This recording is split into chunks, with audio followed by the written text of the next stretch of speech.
अस्सलाम वालेकुम नाज़रीन, प्रोग्राम है आपकी आवाज़। अब्दुल कयूम साहब हमारे साथ है, इनसे आज कुछ सवालात करेंगे। सर ये बताइए कि यूरोपियन यूनियन ने भी सवालात उठा दिए हैं, इंग्लैंड के भी सवालात हैं, और पाकिस्तान के जो इंतखाबात हुए हैं और हाई लेवल पे धांधली की गई है, ये क्या जवाब देंगे इनको? चले पाकिस्तानी अवाम को तो ये मारेंगे, उठाएंगे, तशद्दुद करेंगे, तो इन लोगों को क्या करेंगे? मुबारक साहब, पाकिस्तान में भी लोग बेवकूफ़ नहीं है। ज़माना बदल गया है।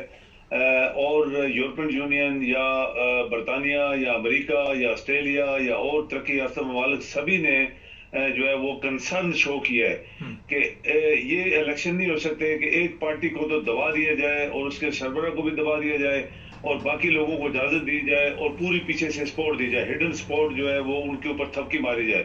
वो तो ये इलेक्शन जो है वो फेयर नहीं है। ये चूंकि ये जमहूरी मुल्क हैं, यहाँ पे हर शख्स को फुली इजाजत दी जाती है इलेक्शन में हिस्सा लेने के लिए। कोई पैसा नहीं लगता। यहाँ पे आपको पता है, आप यूरोप में रहते हैं, कोई एक आना भी नहीं खर्च करता। सिर्फ उनके एक पार्टी का एक होता है, वो एक एम होता है कि हम ये आपको देंगे अगर हम आए। तो जो पाकिस्तान में हो रहा है दुनिया देख रही है ना। एक शख्स, आप हैरान होंगे कि एक शख्स बयान देता है, चीफ ऑफ आर्मी स्टाफ, जो कि एक डिफेंस मिनिस्ट्री का नौकर है, उसकी कोई पावर नहीं है आइन के अंदर, और बाकी आपका डमी सदर और चीफ जस्टिस और ये सब लोग घर में बैठे वो नाश्ता करके लेटे हुए हैं। तो मुबारक साहब, इस तरह दुनिया नहीं चलती। ये यूरोप के लोग हैं, ये कभी भी गलत चीज को एक्सेप्ट नहीं। इवन अमेरिका ने भी कंडेम किया है कि जो कुछ पाकिस्तान हुआ है हम उसको कंडेम करते हैं। इससे फर्क पड़ेगा कि पाकिस्तान की जो भी ताकतवर पावरफुल जो भी लोग हैं उनको कोई फर्क पड़ेगा कि यूरोपीय यूनियन कहती रहे, इंग्लैंड कहता रहे?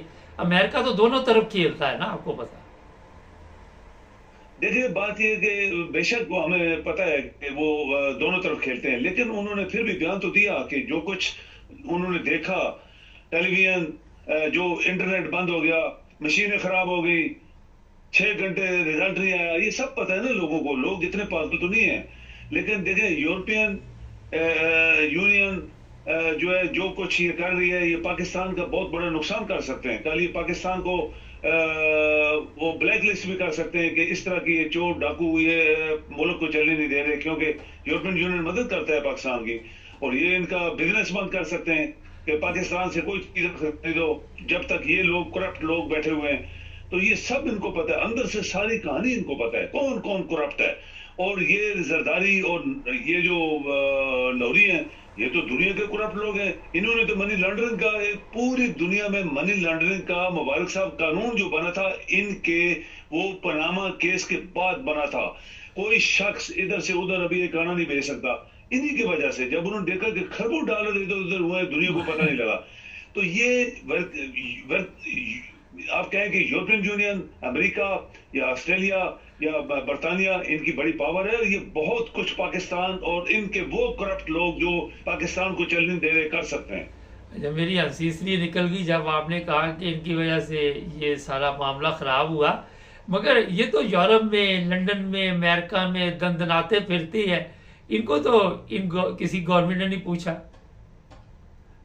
ये बात सही है। ये बात हमें भी अफसोस है कि ये वहां से सारा पैसा लेके इधर ही छुपे हुए हैं। तो बस चूंकि जमाना बदलता जा रहा है, लोगों ने बड़ी तनकीद की है कि ये क्यों ऐसा होता है। लेकिन अभी देखें, इलेक्शन की बात है, पूरी कौम, मुबारक से भी आपको आप याद रखें कि पूरी कौम निकली है बाहर। ये फर्स्ट टाइम हिस्ट्री में हुआ नहीं तो वो कि अपना सर ये दुनिया बताइए, निकली। कौम ने वोट डालना था, वोट डाल दिया, शौक पूरा कर लिया।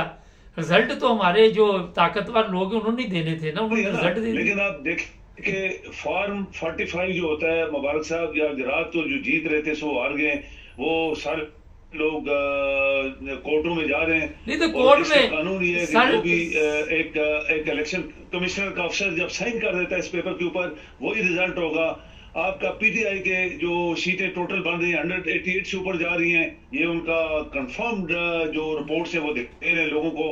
तो ये जाली जो बंगेश बने हुए थे और पैसा लेके, वो बोरियां लेके इधर उधर तकसीम में, वो क्या कहते हैं, खरीदने के लिए आ गए। इनको बहुत बुरे तरीके से शिकस्त होने वाली है। और इंशाल्लाह आप यकीन करें, मुबारक साहब, हमने हमेशा बोला था कि अल्लाह ताला जिंदा है, वो देख रहा होता है, वो अनहोनी को होनी करना कर देता है। तो ये अनहोनी से अनहोनी हो जाएगी और पीटीआई की हुकूमत बनेगी पूरे पाकिस्तान में। सर ये बताइए कि 3 अरब के करीब बताया जा रहा है कि रकम दी गई है फौज को नवाज शरीफ की तरफ से। इंटरनेशनल मीडिया ये दावा कर रहा है और हमारे पास वीडियो बकायदा पर मौजूद है। तो इतनी बड़ी रकम दे के जज क्या, वकील क्या, जो मर्जी खरीद लो वहां से, तो ये पाकिस्तान में तो पैसा फेंक तमाशा देख वो वाला हिसाब चल रहा है। ऐसा ही है, ऐसा ही है, बिल्कुल। लेकिन अभी देखिए, अभी वही बात हम दोहरा रहा हूं मैं कि अभी लोग जाग पड़े हैं, अभी लोग बहुत इमरान ने ये लोगों को शऊर दिया है कि अपनी आज़ादी के लिए लड़ो, इस मुल्क को आज़ाद कराओ। तो उसके लिए ये पैसा तो अभी जरदारी ने पूरा मुल्क लूटा हुआ है, इन लोहरिया ने पूरा मुल्क लूटा हुआ है, 30-40 साल लूटती रही है। तो इंशाल्लाह इंशाल्लाह आप देखें, वक्त बदलता है मुबारक साहब, वक्त बदलता है, वक्त हमेशा तब्दील होता है और किसी का इंतजार नहीं करता। अभी वक्त बदल गया है, ये लोगों का बार वोट डालना और लोगों को जो फ्रॉड ये रात को हुआ है ये रिवर्ट हो जाएगा। आप यकीन करें, ये रिवर्ट हो जाएगा, अल्लाह करे जी। आजकल 2 दिन अदालतें सारा केस उल्टा करेंगी और चीफ जस्टिस जिसने इनको बल्ले तक निशान रोका था, ये 3 बंदे, मुबारक साहब आपके प्रोग्राम में बात करने वाला हूं, 3 बंदे इमरान को तीनों साइड से रोक रहे थे। ये इलेक्शन कमिश्नर जिसको उसने हटाया था, ये चीफ ऑफ आर्मी स्टाफ जिसको इसने आईसीआई से हटाया था, ये चीफ जस्टिस जिसके खिलाफ केस भेजा था, ये खुद इसकी बीवी खरबों के मालिक कैसे है। तो वो तीनों बंदे आज हुक्मरानी कर रहे हैं ना, तो वो इस बंदे को चलने नहीं दे रहे थे। ये सजाएं सब इन तीनों बंदों की मशवरे से हुई थी। लेकिन अल्लाह बड़ी ताकत वाला है, इंशाल्लाह इंशाल्लाह मुबारक साहब, हमारी बातें जो आपने मैंने की हुई हैं वो इंशाल्लाह वो हावी हो जाएंगी और हक हावी हो जाएगा और ये तमाम लोग जो हैं ये इमरान की ग्रिप में आएंगे। ये बात आप नोट कर लें। सर ये बताइए कि इस वक्त जो सबसे बड़ा मसला पाकिस्तान में बना हुआ है कि लोग सड़कों में निकले हुए हैं, एहतजाज कर रहे हैं, लोगों को उठाया जा रहा है। रात हमारे पास फिर ये इतला पहुंच चुकी है कि पीटीआई के लोगों को फिर उठाना शुरू कर दिया है। मेरा ख्याल है कि ये आखिरी हद तक जाएंगे। हमारी एक और बड़ी मुसीबत है कि जब कोई पीछे हट जाता है तो हम उसको धकेलते जाते, पीछे दीवार के साथ लगा देते हैं।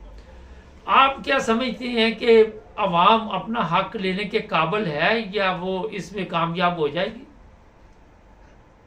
देखिए, अभी कौम की बात जो है वही है कि जब कौम सो जाती है तो डूब जाती है। कौम हमारी सोई हुई है, लेकिन जितने जुल्म मुबारक साहब इस पार्टी और इसके लोगों के साथ किया गया, इसको गोलियां मरवाई गई, इनके बंदों को मार कुटाई की गई, कत्ल गारत हुई, इनके घरों को लूटा गया, इनको जेलों में भेजा गया, इनकी जवान बच्चियों के साथ ज्यादती और इनका बल्ला खींचा गया। इनको 30-32 साल सजा इस बंदे को हुई है, इमरान को, और इसके सारे लीडर जेलों में हैं। तो ये इससे बड़ा जुल्म तो दुनिया में नहीं होता ना किसी के साथ। दुनिया में कभी इस तरह हमने नहीं सुना कि किसी पार्टी या किसी सरबरा को या उसकी इतना बड़े जुल्म हुए हैं। सिर्फ इमरान उसकी पार्टी के साथ हुआ है, उनके साथ लोगों के साथ हुआ है। ये यूरोपियन यूनियन देख रही है और अमेरिका देख रहा है। वो आपके चाहे वफादार ना भी हो, लेकिन जो ह्यूमन राइट्स होते हैं जैसे कनाडा, ये लोग इस चीज को सोचते हैं कि लोगों के साथ बड़ा जुल्म हुआ है। क्यों हुआ है? अगर इलेक्शन होने तो इलेक्शन करवाओ, जो पार्टी जीत के उसको दे दो। दुनिया में ऐसे ही होता है। तो ये क्यों नहीं दे रहे? वहां एक आर्मी का चीफ आता है, बयान देता है, वो जी वो ये करेंगे, वो पर तुम्हारी वैल्यू क्या है भाई? पहली बात ये है कि दुनिया में कहीं चीफ ऑफ आर्मी स्टाफ की कोई किसी जगह कोई पॉइंट नहीं होता। यहाँ पे हर बात चीफ ऑफ आर्मी स्टाफ बोलता है, इसलिए कि पाकिस्तान 75 साल जो नहीं चला और अब भी नहीं चल रहा, उसके लिए एक ऐसा बंदा खड़ा हो गया है, इमरान खान, जो इन सब की वो तमाम वो गुंडागर्दियां और आरामखोरियां और ये पाकिस्तान के साथ जुल्म सब वो खत्म होने वाला है। इसलिए वो आखिरी मरहला है, ये हक और बातिल की जंग है मुबारक साहब, और इंशाल्लाह हक हावी हो जाएगा और ये तमाम आरामखोर आपके हारने वाले हैं। ये इनके साथ बहुत बुरा सलूक होने वाला है। बहुत शुक्रिया सर। नाज़रीन, रात से ये खबरें चलाई जा रही हैं, सनम जुवैद, तैयबा राजा जो ख़वातीन जेल में, उनके जिस्मों पे सिगरेट लगाए जा रहे हैं। बहुत ही अफसोसनाक वाक़यात हैं, इंसानियत की भी तज़लील है। ये जो लोग भी करवा रहे हैं, ये कर रहे हैं, ये भी बगैरत है। इनको इस्तेमाल करने वाले वो भी बगैरत है, जो इस्तेमाल कर रहे हैं वो भी बगैरत। इमरान खान ने कहा था ना, ये मैं नहीं कह रहा। हमारे चैनल को सब्सक्राइब कर ले, जुड़े रहे हमारे साथ।